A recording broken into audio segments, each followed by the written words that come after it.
Bitta narsani aytmoqchiman.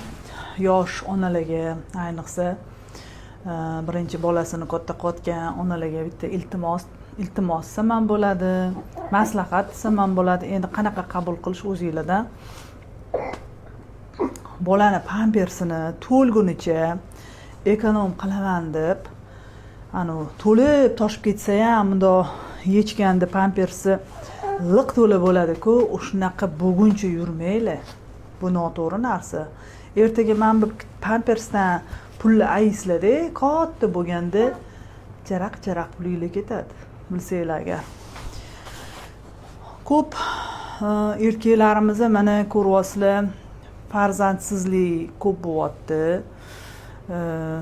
To'ydan kelgan darrov hali farzand bo'lmayapti, u bo'lyapti, bu bo'lyapti deyshadi. Nimaga? Shu bolaligida pampersi taqib, hali yorilib ketguncha olib yurishadi-ku. Men endi borgan joylarimda ko'raman, boshqa qilaman, o'sha mashalarni ushaman o'zim.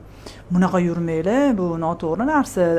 O'shaning uchun hammanglarga aytadigan maslahatim,